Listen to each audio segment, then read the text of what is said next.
नमस्कार दोस्तों।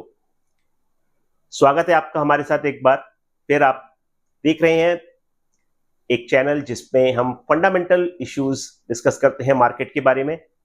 और आज हम जिस टॉपिक के बारे में बात करेंगे वो एक बहुत इंपॉर्टेंट सेक्टर है इकोनॉमी का। और इस पर्टिकुलर सेक्टर में काफी सारे डेवलपमेंट्स पिछले 20-25 ईयर्स के मेरे इन्वेस्टिंग करियर में मैंने नोटिस किए हैं, और उनमें से कुछ एक चीजें मैं आपके साथ शेयर करूंगा और इस सेक्टर के बारे में हम और डिटेल में बात करेंगे। आज हम जो बात करेंगे उसमें एक सबसे इंपॉर्टेंट चीज है कि हमारा जो पेंट्स का सेक्टर है, कंज्यूमर गुड्स में एक बहुत इंपॉर्टेंट सेक्टर आता है पेंट्स। पेंट्स में एक सबसे अच्छी चीज क्या है कि ये सेक्टर बहुत ही ऑर्गेनाइज्ड स्ट्रक्चर्ड सेक्टर है। कहने का मतलब ये है कि इस सेक्टर की कंपनीज ज्यादातर आपको उस तरह की मिलेगी जहां पे कि कॉर्पोरेट गवर्नेंस का किसी तरह का कोई कंसर्न नहीं है। मतलब ये है कि कंपनीज के फाइनेंशियल्स बहुत क्लियरली और बहुत अच्छे से रिपोर्ट होते हैं। किसी भी तरह का कोई डिस्क्लोजर में प्रॉब्लम नहीं है, किसी भी तरह का माइनॉरिटी शेयर होल्डर के साथ ऐसा कोई इशू नहीं है जिसमें कि लोग उसके बारे में वरिड हो। और ये सेक्टर राइप है इन्वेस्टमेंट के लिए। ये डिस्कशन हम आज करेंगे। ऑफ कोर्स ये चीज आपको खुद डिसाइड करनी पड़ेगी, आपको खुद डीप डाउन रिसर्च करना पड़ेगा, लेकिन कहने का मतलब यह है कि इस सेक्टर के बारे में थोड़ा सा और जानने की जरूरत है। और आज ये सेक्टर जिस जंक्शन पर है, जिस सिचुएशन में है, इसलिए हमने इसका चुनाव किया है। तो एक सबसे बड़ी चीज क्या है जो पहले आप शुरू करेंगे कि ये बहुत डोमिनेट करता है चार कंपनीज। यहां पर इस सेक्टर में चार बड़ी कंपनीज हैं जो कि 99% के आसपास मार्केट शेयर होल्ड करती हैं। डिफरेंट एस्टिमेट है, कोई 95% बोलेगा, कोई 99% बोलेगा, वॉल्यूम के हिसाब से, वैल्यू के हिसाब से, बट मोटा मोटी ये चार कंपनीज इस सेक्टर को डोमिनेट करती हैं। दूसरी बात, इस सेक्टर में जो ग्रोथ है, सेल्स हो या प्रॉफिट आफ्टर टैक्स हो या आरओईज हो, बहुत अच्छे हैं सब।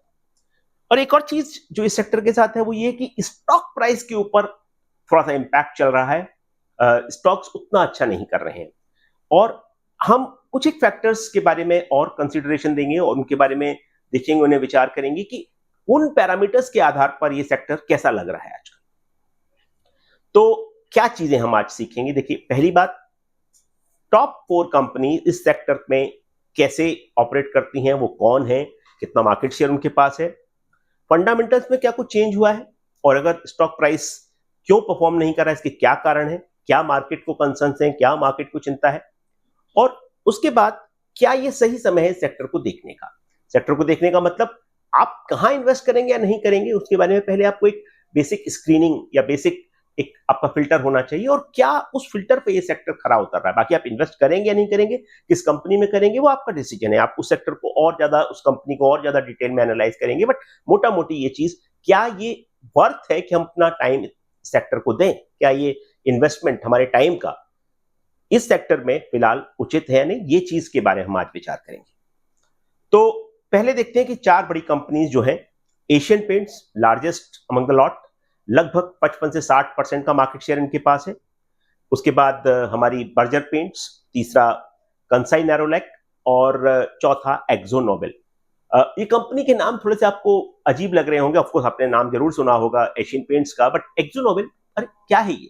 बट अगर आपको बोले ड्यूलक्स पेंट्स, तो ये ड्यूलक्स पेंट्स बनाने वाली कंपनी है exo Nobel.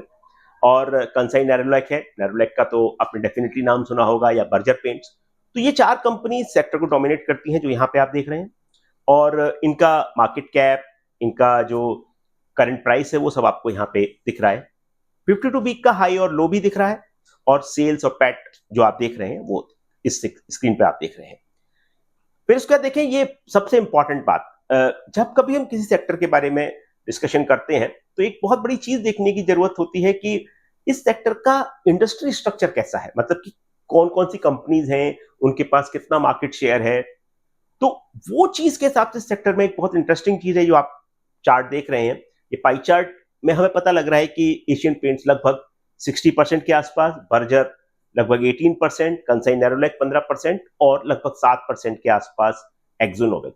59, 18, 15 and 7%। Numbers important नहीं है, बट इंपॉर्टेंट चीज ये है कि चारों कंपनीज मिलके 99% के आसपास इस सेक्टर को डोमिनेट करती हैं। इस सेक्टर में मार्केट शेयर उनके पास है। पहले नंबर पे एशियन पेंट्स है, दूसरे नंबर पे बर्जर पेंट्स है, तीसरे नंबर पर कंसाई नेरोलैक, चौथे नंबर पर एक्सो नोबेल। और ये चीज क्यों इंपॉर्टेंट है? क्योंकि इन कंपनीज ने डिस्ट्रीब्यूशन नेटवर्क बहुत बड़ा बनाया हुआ है, कोने कोने में मौजूद है कंट्री के, और उसको रेप्लिकेट करना इतना आसान काम नहीं है। दूसरी बात, कस्टमर के पास परसेप्शन ऐसा है कि अरे पेंट लगाना है तो एशियन पेंट लगाना है या ड्यूलक्स लगाना है या बर्जर, तो ये कंपनीज उस हिसाब से भी बहुत ज्यादा कस्टमर के माइंडसेट के हिसाब से या कस्टमर की प्रेफरेंस के हिसाब से, तो किसी भी नई कंपनी को, और ये काफी बार कोशिशें हुई भी हैं, लेकिन मोटा मोटी ये कह सकते हैं कि कस्टमर के साथ जो बॉन्ड है, कस्टमर के साथ जो इन कंपनीज का अटैचमेंट है और कंपनी के बारे में जो फैमिलियरिटी है, वो एक बहुत बड़ा रोल प्ले करती है। दूसरी बात, किसी भी चीज को बेचने के लिए डिस्ट्रीब्यूशन का होना बहुत जरूरी है, और इन कंपनी का डिस्ट्रीब्यूशन नेटवर्क अमेजिंग है, बहुत बहुत बड़ा, बहुत तगड़ा, बहुत स्ट्रांग डिस्ट्रीब्यूशन नेटवर्क भी है। उसके बाद बात आती है कि अगर हम आज और भी कंपनीज जो, जैसे कि आप देख रहे हैं कि इन 4 कंपनीज के अलावा कुछ एक कंपनीज के नाम आपको दिख रहे हैं। इंडिगो पेंट्स के ब्रांड एम्बेसडर MS धोनी हुआ करते थे, और वो काफी टीवी में ऐड आया करता था, आपको याद होगा। इंडिगो पेंट्स मतलब वो जेब्रा वाला एक ऐड MS धोनी के साथ आता था, वो डेफिनेटली आपने देखा होगा अगर आपने उस टाइम ये नोटिस किया है। और इस कंपनी का जो साइज है लगभग मार्केट कैप के हिसाब से 6-6.5 हजार करोड़ के आसपास का है, और भी शालीमार पेंट्स या एक दो छोटी मोटी कंपनीज और है, बट नेट ये है कि ये चारों कंपनीज आप देख रहे हैं 1, 2, 3, 4 पैकिंग ऑर्डर पे आती हैं, और जिस हिसाब से मार्केट शेयर उस हिसाब से मार्केट कैप के पैकिंग ऑर्डर में भी आती हैं। अब आप नोटिस करिए कि इन 4 कंपनीज के बारे में हम क्यों ज्यादा बात करें, बिकॉज छोटी मोटी कंपनीज और भी हैं, जैसे Indigo Paints is also decent significant player, but ये 4 कंपनीज के बारे में हम बात करेंगे बिकॉज ये 4 कंपनीज हमने देखा 99% डोमिनेट करती है इंडस्ट्री। कुछ नए प्लेयर भी आ रहे हैं, JSW है, ग्रासिम है, ये सब, लेकिन उनके बारे में हम बात नहीं करेंगे क्योंकि ज्यादा डाटा अवेलेबल नहीं, और वो एक कंग्लोमरेट जो दूसरे हैं उनके पार्ट है। तो pure play exclusively focused on paints companies में ये 4 कंपनी सबसे रेलिवेंट है, तो इनके बारे में हम बात करेंगे।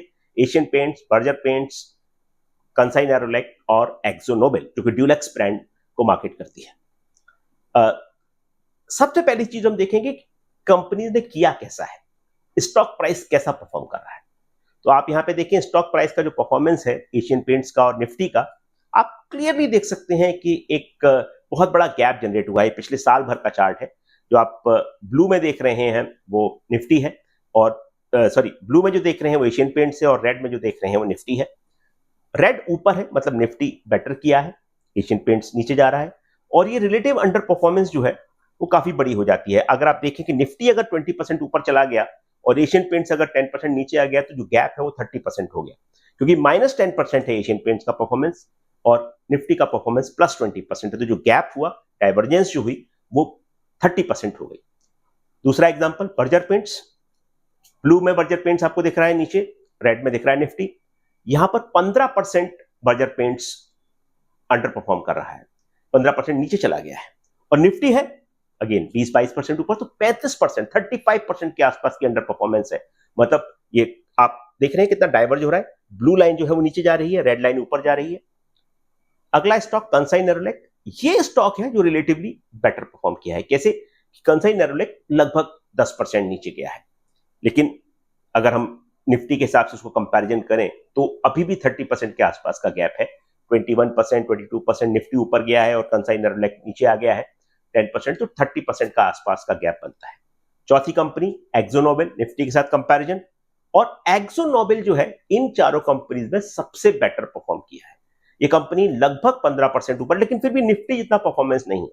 तो बाकी 3 कंपनीज में आपने देखा कि लगभग 30% का गैप है निफ्टी और उनके बीच में, लेकिन यहां पे जो गैप है वो थोड़ा सा कम है, लगभग करीबन 8 से 10% का गैप आपको दिख रहा है। मतलब ये कि रिलेटिवली एक्सो नोबेल जो कंपनी है या स्टॉक जो है उसने बेटर परफॉर्म किया है बाकी 3 कंपनी से कंपैरिजन में, लेकिन निफ्टी जितना परफॉर्मेंस फिर भी नहीं है। तो अंडर परफॉर्म तो चारों ने किया है।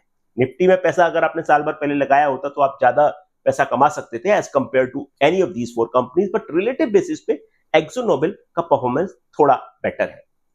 अब बात आती है कि क्यों हो रहा है ऐसा, कारण क्या है। मार्केट में हमेशा जब भी कोई आप पीछे मुड़ के देखें या आगे कोई फोरकास्ट करें, जो उस समय पे कंसर्न होते हैं, उस समय पे जो इश्यूज होते हैं, उस समय पे जो टॉपिक्स होते हैं, उनका एक बहुत बड़ा रोल रहता है। और पिछले साल भर में क्या हमने देखा है सेक्टर में, पहली बात इंक्रीजिंग कंपटीशन। अभी आपने अगर नोटिस किया हो कि जो इकोनॉमिक टाइम्स और लाइव मिंट, ये जो साइट्स हैं जहां पर आप बिजनेस के बारे में ज्यादा जानकारी ले सकते हैं और स्टॉक मार्केट कवरेज देख सकते हैं, एक बड़ा प्रोमिनेंटली आर्टिकल आपने शायद नोटिस किया हो कि पेंट कंपनी ने अपनी प्राइसेस कम की हैं। पेंट कंपनी ने प्राइसेस कम की है, मतलब ये कि उनको वॉल्यूम्स जो है, मतलब जितना सामान वो बेच रहे हैं उतना नहीं बिक रहा है, तो प्राइसेस कम की है। ये नेचुरल है, सप्लाई डिमांड इकोनॉमिक्स का बेसिक सिद्धांत है कि प्राइस कम होती है तो सप्लाई कम हो जाएगी, डिमांड बढ़ जाएगी। तो इन्होंने क्या किया, डिमांड थोड़ी बढ़ाने के लिए, डिमांड को सपोर्ट करने के लिए प्राइस को कम किया। क्यों कम किया? बिकॉज डिमांड नहीं है, डिमांड बढ़ानी है, वॉल्यूम ग्रोथ लानी है, तो प्राइस को थोड़ा कम किया गया। अब इसको आप लिंक करिए कि स्टॉक प्राइस कैसे लिंक है इसके साथ। अगर कंपनीज में डिमांड का प्रॉब्लम हो रहा है तो डेफिनेटली कंसर्न आएगा कि या तो सेल्स ग्रोथ कम होगी। तो सेल्स ग्रोथ क्या होती है भाई? सेल्स ग्रोथ सिंपल ये होती है कि आप कितना सामान बेचते हैं और किस प्राइस पे बेचते हैं, इनको मल्टीप्लाई कर दें। सामान आपने कितना बेचा, क्वांटम, प्राइस कितने पे बेचा, दोनों को मल्टीप्लीकेशन किया, सेल्स का नंबर आया, रेवेन्यू का नंबर आया, करोड़ में या मिलियन में। और जब भी डिमांड कंसर्न है तो वॉल्यूम का इंपैक्ट अगर आ रहा है, वॉल्यूम कम हो रहे हैं, अगर आप प्राइस कम नहीं करेंगे तो क्या होगा? रेवेन्यू कम होगा। दूसरी तरफ अगर आप प्राइस कम कर देते तो वॉल्यूम तो बढ़ जाएगा, क्वांटम तो बढ़ जाएगा सामान बिकने का, लेकिन प्राइस कम हो गई तो रेवेन्यू पे फिर भी इंपैक्ट आया। और वो एक बहुत डेलिकेट डिसीजन है, डेलिकेट बैलेंस है, और कंपनीज के लिए क्या उचित है उस समय पे वो लोग फैसला करते हैं। बड़े बड़े प्रोफेशनल लोग, बहुत एक्सपीरियंस लोग ये कंपनीज चलाते हैं, ऑपरेट करते हैं, उन्होंने मार्केट में डिफरेंट साइकिल्स देखे हुए हैं, डिफरेंट चीजें देखी हुई हैं, और तब उन बेसिस पे डिसाइड करते हैं। बट नेट नेट जो कंसर्न है वो ये है कि भाई डिमांड नहीं। दूसरी बात, एक कंपटीशन का कंसर्न आ रहा है कि नई कंपनीज लॉन्च हो रही हैं, जेएसडब्ल्यू ने पेंट लॉन्च किया या ग्रासिम ने पेंट्स का बिजनेस लॉन्च किया, और उस वजह से ऐसा कंसर्न है। क्या ये किस चीज को इंपैक्ट करेगा? तो दो चीजों पे इंपैक्ट लोग समझते हैं, इन्वेस्टर। पहली बात ये कि अगर कंपटीशन बढ़ रहा है तो क्या होगा? कुछ मार्केट शेयर चला जाएगा, नेचुरल है। दूसरी बात, अगर मार्केट शेयर चला जाएगा तो उसको रोकने के लिए कंपनी रिस्पॉन्ड करेंगी। समझिए कि एशियन पेंट का मार्केट शेयर जो आज 55-60% है, उसमें से अगर कमी होगी तो डेफिनेटली एशियन पेंट्स हाथ पे हाथ रख के तो नहीं बैठा रहेगा, चुपचाप तो नहीं बैठा रहेगा। They will react, they will respond. How will they respond? One of the method would be that let's bring down the prices. और ये प्राइसेस कम करने से क्या इंपैक्ट आएगा कि मार्जिन पे इंपैक्ट आए। मार्जिन मतलब प्रॉफिटेबिलिटी पे। तो या तो आप मतलब आप between devil and the deep sea हैं कि आप या तो प्राइस पे कंप्रोमाइज करिए या वॉल्यूम पे कंप्रोमाइज करिए।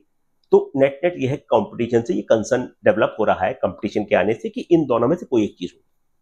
दूसरी बात, ये चार कंपनी इतना बड़ा मार्केट शेयर लेके बैठी हुई हैं, ये नई कंपनीज आएंगी विद डीप पॉकेट्स हैं, बहुत खर्चा कर सकते हैं। फॉर एग्जांपल, आप एडवर्टाइजमेंट का स्पेंड देखिए कि एडवर्टाइजमेंट स्पेंड की बात की जा रही है वो कि कितना पैसा as a percentage of revenue खर्च होता है, या एब्सोल्यूट टर्म्स में पर यूनिट सेल्स के लिए कितना एडवर्टाइजमेंट किया जाता है, कितना रेवेन्यू परसेंटेज या पर यूनिट सेल्स के लिए कितना एडवर्टाइजमेंट हम कर रहे हैं।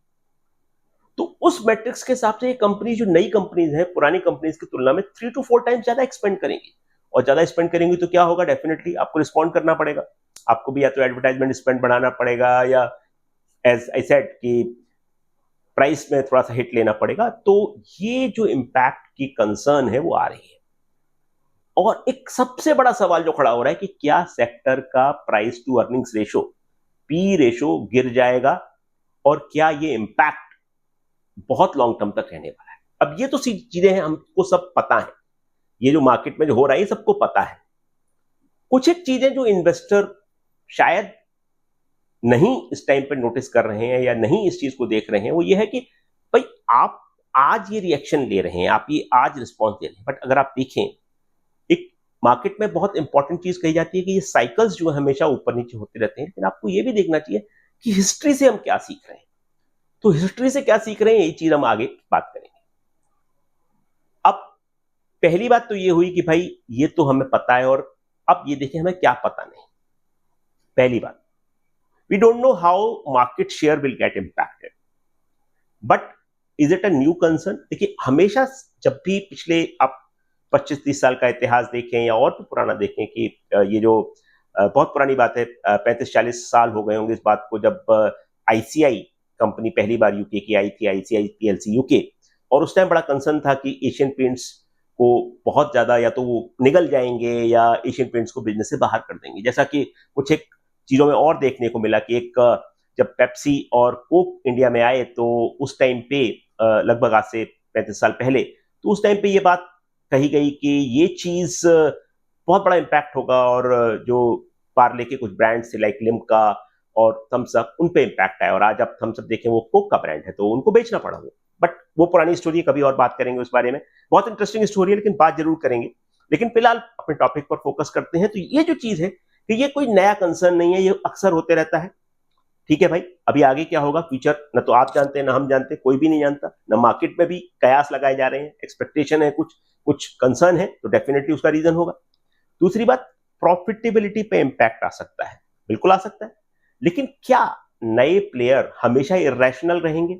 आपने देखा होगा कि ये एक दूसरा टॉपिक है जो कभी और बात करेंगे कि जो प्राइस वॉर है टेलीकॉम में एक लेवल पे आके स्टेबलाइज हो गया है। जियो और एयरटेल ऑफ कोर्स प्राइसिंग पे इंपैक्ट आया, लेकिन अब आज थोड़ा सा स्टेबिलिटी है पिछले 1-2 साल से, और छोटा मोटा ट्वीक्स होते हैं लेकिन जनरल स्टेबिलिटी है।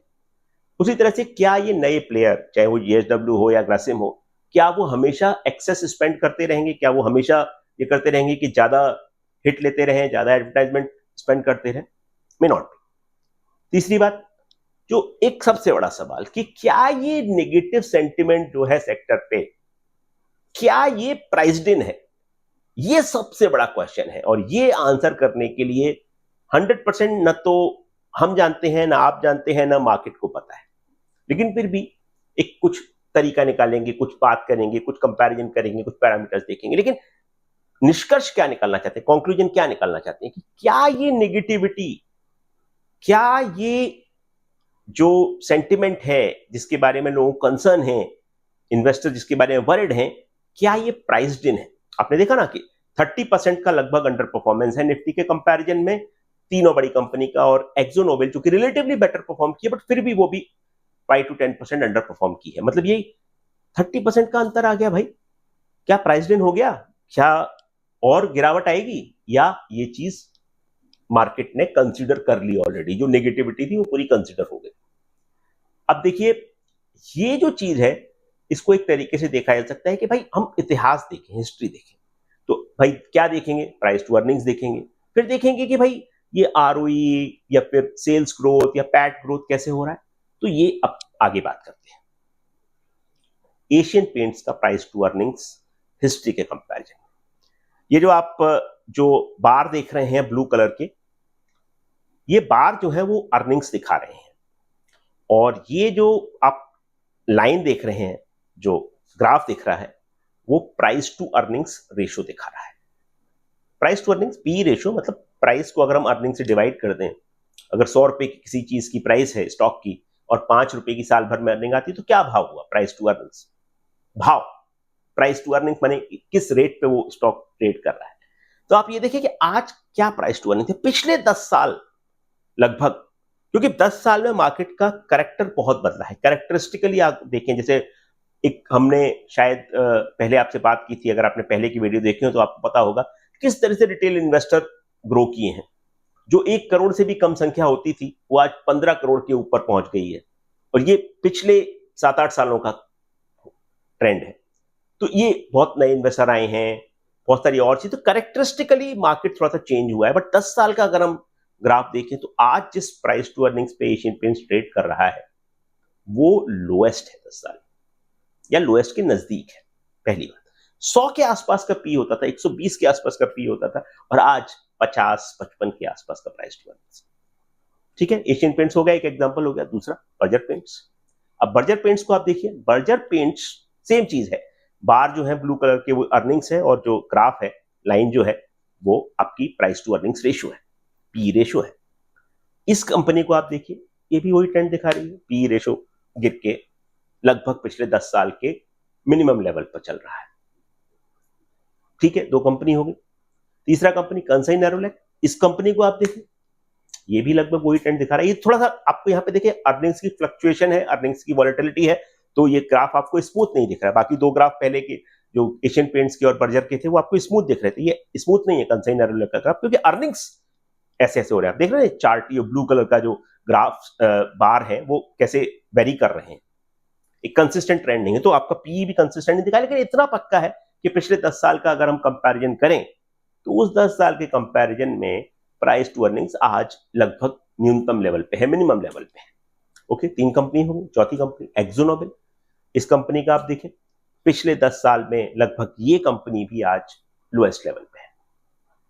कहने का मतलब क्या है, पिछले 10 साल में प्राइस टू अर्निंग्स इन कंपनी का आज जिस लेवल पे है उतना कम या उससे कम पहले नहीं था, या फिर आज जिस लेवल पे लगभग उसके बराबर है। मतलब प्राइस टू अर्निंग्स किसी कंपनी का या किसी सेक्टर का, सेक्टर देखा ना हमने, 4 कंपनी जो कि 99% मार्केट शेयर कवर करती हैं, उनके सबके पीई देख लिए, क्या पता चला कि पिछले 10 साल में पीई सबसे कम है। मतलब इन्वेस्टर सेंटिमेंट सबसे ज्यादा नेगेटिव है, इन्वेस्टर की सोच सबसे ज्यादा नेगेटिव है आज इस सेक्टर पर, इस सेक्टर की कंपनीज पर। And what does it tell you? It tells you that investors always overreact. Market में हमेशा ऑप्टिमिज्म या एक्सुबरेंस भी लिमिट क्रॉस करती है और पेसिमिज्म भी लिमिट क्रॉस करती है। तो जब 120 का पीई था किसी कंपनी का इस सेक्टर में, ऑफ कोर्स ऑप्टिमिज्म या एक्सुबरेंस अपर लिमिट को क्रॉस कर गई थी। आज क्या जो पीई है, क्या आपको ये बता रहा है कि जो पेसिमिज्म है या जो निराशावादी दृष्टिकोण है इस सेक्टर के बारे में, क्या वो क्रॉस कर गया limit? That is something which we are discussing and we are trying to find out. Okay, let's compare another metrics. हमेशा ये कहना कि भाई वैल्यूएशन अट्रैक्टिव है वो पर्याप्त नहीं होता, सफिशिएंट नहीं होता। तो हमने ये तो देख लिया कि भाई पेंट के स्टॉक्स हैं वो सब आज बहुत अट्रैक्टिव मल्टीपल पे ट्रेड कर रहे हैं और बहुत कम मल्टीपल है, अच्छा मल्टीपल, लेकिन फंडामेंटल्स भी देखना जरूरी है। भाई सेल्स ग्रोथ का क्या हो रहा है, पैट ग्रोथ का क्या हो रहा है, आरओईज कैसे दिख रहे हैं, तो ये सब इंपॉर्टेंट चीजें हैं। आइए देखते हैं कि उन पे क्या चल रहा है। एशियन पेंट्स, ये जो 4 चीजें हैं, 4 टाइम फ्रेम पे दिखाई जा रही हैं, सेल्स ग्रोथ, पैट ग्रोथ, आरओईज और स्टॉक प्राइस का ग्रोथ। और आप 4 टाइम फ्रेम में देख रहे हैं, 10 साल, 5 साल, 3 साल और trailing 12 months, TTM. Trailing 12 months का मतलब पिछले 12 महीने, पिछला साल। तो 10 साल, 5 साल, 3 साल, 1 साल, ये आप देख रहे हैं। आप इन चारों पैरामीटर्स को देखिए, आप एक बहुत इंटरेस्टिंग चीज नोटिस करेंगे। पिछले 1 साल में या 3 साल में सेल्स ग्रोथ, फॉर एग्जांपल 3 साल का नंबर देखते हैं 18%, ठीक है। पैट ग्रोथ 20%, आरओईज कंसिस्टेंट 28% के आसपास, लास्ट ईयर तो 30% क्रॉस कर गया। स्टॉक प्राइस पिछले 3 साल में नीचे चला गया, -1%, 1 ईयर में 12% नेगेटिव। मतलब सेल्स बढ़ गया, सेल्स बढ़ रहा है, पैट बढ़ रहा है, आरओईज अच्छे हैं, लेकिन स्टॉक प्राइस नीचे चला गया, ठीक है। अगेन एशियन पेंट्स में हुआ होगा, बाकी जगह देखते हैं क्या होता है। बर्जर पेंट्स, सेल्स ग्रोथ 3 साल का 18%, पैट ग्रोथ 18%, आरओईज 22-23%, स्टॉक प्राइस -10%, 3 साल का नेगेटिव और 1 ईयर भी नेगेटिव। 3 साल को सीएजीआर है, सीएजीआर मतलब -10, -10, -10, 3 साल में लगातार। सीएजीआर -10% है 3 साल का और 1 साल का -10% है। मतलब सब कुछ ठीक है। 3 साल में सेल्स लगभग 1.5 गुना हो गया, 18% से अगर बढ़ेगा तो 1.18 इंटू 1.18 इंटू 1.18 अगर आप करेंगे तो आप डेफिनेटली 1.5 गुने से ज्यादा बढ़ गए हैं। आपका स्टॉक का प्राइस नीचे चला गया है। पैट ग्रोथ 18% का 3 साल में, आप 1.5 गुने से ज्यादा पैट में बढ़ गए, लेकिन देखा ना पी का कनेक्शन है, यहां से पैट बढ़ गया लेकिन पी नीचे आने की वजह से स्टॉक प्राइस आपका नेगेटिव है, ठीक है। ओके, एक कंपनी हो गई, 2 कंपनी हो गई। कंसाइन नैरोलैक 3 साल का 15% सेल्स ग्रोथ, पैट ग्रोथ थोड़ा कम है 8%, stock price -10%, ROEs 11-12%। Of course Asian Paint जितने आरओई बर्जर के नहीं है, उतने अच्छे आरओई इसके नहीं है, साइज से फर्क पड़ता है कंपनी पे। ऑपरेटिंग लीवरेज होता है, कभी और बात करेंगे उस बारे में, लेकिन ऑपरेटिंग लीवरेज बहुत बड़ा, मतलब आप सीधा सीधा मोटा ये समझें कि अगर आप किसी कंपनी को देखें जिस कंपनी का ₹100 का रेवेन्यू है और किसी दूसरी कंपनी का ₹1000 का रेवेन्यू है, तो ₹1000 की कंपनीज में ऑपरेटिंग लीवरेज ज्यादा होगा। मतलब कई सारी चीजें हैं जो ओवरहेड्स होते हैं, ओवरहेड्स बराबर ही देंगे। ऑफिस है भाई, ऑफिस का बिजली का खर्चा है, पानी का खर्चा, ओवरहेड्स, मतलब जो आप रेवेन्यू का बेस कितना भी हो लेकिन वो खर्चे आपको करने ही पड़ते। अब कहने का मतलब ये हुआ कि एक चीज बहुत क्लियर है इन तीनों कंपनीज में कि सेल्स ग्रोथ और पैट ग्रोथ और आरओईज जो कुछ ट्रेंड दिखा रहे हैं वो स्टॉक प्राइस उससे उल्टा ट्रेंड दिखा रहा है।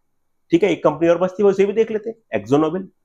एक्सोनोबिल में सेल्स ग्रोथ 18% 3 साल की, CAGR 27% PAT growth, stock price है 8% बढ़ा है, क्योंकि आपने देखा था, याद होगा आपको कि ये रिलेटिवली बेटर परफॉर्मर है, लेकिन उसके बावजूद भी ये कंपनी आरओईज भी अच्छा बना रही है। आप देख रहे हैं यहाँ पे, आपको दिख रहा है स्क्रीन पे, तो ये उसके बावजूद भी अंडर परफॉर्म कर रही है। जितना सेल्स बढ़ रहा है, जितना पैट बढ़ रहा है, जितना आरओईज अच्छे हैं, वो आपको स्टॉक प्राइस में कहीं रिफ्लेक्ट होता हुआ उतना उस हद तक, उस एक्सटेंट तक नहीं दिख रहा। अब देखिए क्या निष्कर्ष निकला इससे। की मैसेज ये है कि भाई स्टॉक्स जो हैं, लगभग चारों कंपनीज हमने देख ली जो कि 19% मार्केट को कवर करती हैं, वो एक कंसिस्टेंट ट्रेंड दिखा रही हैं कि स्टॉक प्राइस अच्छा नहीं कर रहा है। पिछले 1 साल में, पिछले 3 साल में जो ट्रैक रिकॉर्ड है वो बहुत अच्छा नहीं। वैल्यूएशन गिर गए हैं, पिछले 10 साल के सबसे अच्छे लेवल पर हैं, सबसे अट्रैक्टिव लेवल पे हैं, सबसे लोएस्ट लेवल पे हैं। वैल्यूएशन जितना कम होगा, पी जितना कम होगा, उसको उतना अट्रैक्टिव बोलेंगे, राइट?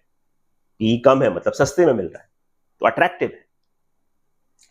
जो कंसर्न है वो नए एंट्रेंट्स की वजह से आ रहा है कि भाई नए एंट्रेंट्स की वजह से या तो मार्जिन पे इंपैक्ट आएगा या वॉल्यूम पे इंपैक्ट आएगा। ठीक, इन्वेस्टर सेंटिमेंट नेगेटिव हो गया है, लेकिन फंडामेंटल्स आज भी काफी रोबस्ट है। सेल्स ग्रोथ में हमें दिख रहा है, पैट ग्रोथ में दिख रहा है, आरओईज में दिख रहा है, और वो एक मिसमैच क्रिएट हो रहा है। हम ये नहीं कह सकते कि करेक्ट कब होगा, लेकिन डेफिनेटली अगर आप देखें कि ये मिसमैच दोनों एक्सट्रीम में जाते हैं, जैसे बात की ना, ओवर ऑप्टिमिज्म हो जाती है, ओवर एक्सिबरेंस हो जाती है, लिमिट क्रॉस हो जाती है। 120 का पी, 140 का पी, और यहाँ पे जो पी है वो कम है, 10 साल के न्यूनतम लेवल पे है, मिनिमम लेवल पे है। तो मतलब ये मैक्रो सपोर्टिव है। मैक्रो मतलब कि इंडिया ग्रो कर रहा है, मार्केट भी अच्छा कर रहे हैं, धीरे धीरे उन सेक्टर्स की अपॉर्चुनिटीज खत्म होती जा रही है। भाई इन्वेस्ट करें तो कहाँ करें, वो भी एक फैक्टर आ जाता है भाई। रिलेटिव बेसिस पे बाकी सब चीजें अगर महंगी होती जा रही है तो कहीं ना कहीं तो आदमी इन्वेस्ट करेगा। समझ लिए पीएसयू स्टॉक्स बहुत अच्छा कर लिए, या फिर इंफ्रास्ट्रक्चर कैपिटल गुड्स स्टॉक बहुत अच्छा कर लिए, जरूरी है। लेकिन उसके बाद आदमी बोलेगा भाई नेक्स्ट क्या करना है, तो आप फिर दोबारा से देखेंगे, यार भाई सस्ता क्या मिल रहा है, देखते हैं, राइट? तो रिटेल इन्वेस्टर के लिए एक बहुत अच्छी अपॉर्चुनिटी है इस मौके पर कि वो इन सेक्टर को, इन कंपनीज को देखें जहां पे कि उन्हें लग रहा है कि ये अच्छा परफॉर्म नहीं किए पिछले कुछ समय में, लेकिन फंडामेंटली उतने इश्यूज नहीं है। जैसे कि हमने आईटी सेक्टर की बात की, कुछ फंडामेंटल इश्यूज वहां पे हैं और वो इंपैक्ट दिख रहा है सेल्स ग्रोथ में, पैट ग्रोथ में, वो दिख रहा है, कंसर्न आ रहे हैं। और यूएस इकोनॉमीज अच्छा नहीं कर रही तो डेफिनेटली फर्क पड़ेगा, इन्फोसिस हो, टीसीएस हो, या कोई भी विप्रो, एचसीएल टेक। लेकिन यहाँ पर फंडामेंटल्स में उतना डिटेरियोरेशन आप नहीं देख रहे, उतना रिफ्लेक्ट नहीं कर रहा है, लेकिन स्टॉक प्राइस में दिख रहा है। तो ये मिसमैच क्रिएट हो रहा है, ये डाइकोटमी क्रिएट हो रही है, एक डाइवर्जेंस क्रिएट हो रही है, गैप क्रिएट हो रहा है। और इसका मतलब ये है कि जब भी कभी वो गैप क्रिएट होते हैं, अपॉर्चुनिटी क्रिएट होती है कि उनके बारे में और जाने और समझें। डेफिनेटली हम ये सजेस्ट नहीं करें आप क्या खरीदें क्या बेचें, लेकिन इस सेक्टर को थोड़ा और डिटेल में जानें, इन कंपनीज को थोड़ा और देखें, और ज्यादा इनके फाइनेंशियल्स को स्टडी करें, मार्केट को स्टडी करें। बट मोटा मोटी जो हमारा आइडिया था वो ये था कि आप इस सेक्टर को थोड़ा सा और जानने की कोशिश करें और समझने की कोशिश करें, इन कंपनीज को थोड़ा सा और एनालाइज करें, बिकॉज फंडामेंटली चीजें अभी भी काफी ठीक हैं, वैल्यूएशंस काफी अट्रैक्टिव हो गए हैं पिछले 10 साल के कंपैरिजन में, लोएस्ट लेवल पे आने की वजह से। मतलब this sector deserves some attention from retail investors. This sector deserves some deeper analysis, and these companies deserve some more understanding, some more work from the investors before they invest in. Thank you very much. एक बात फिर repeat करेंगे आपको, किसी भी तरह की investment advice, किसी भी तरह की इन्वेस्टमेंट रिकमेंडेशन है बिल्कुल नहीं है। पर्पज यही है कि अवेयरनेस थोड़ी ज्यादा हो, लोग सोच के समझ के अच्छे से इन्वेस्ट करें, थोड़ा सा ध्यान दें उन चीजों के ऊपर जो कि इंपॉर्टेंट है। चैनल अच्छा लगता है, कंटेंट अच्छा लगता है, लाइक करें, सब्सक्राइब करें, बाकी लोगों को बताएं। Thank you very much. See you soon on a new and interesting topic about the markets and fundamentals. Thank you. Bye.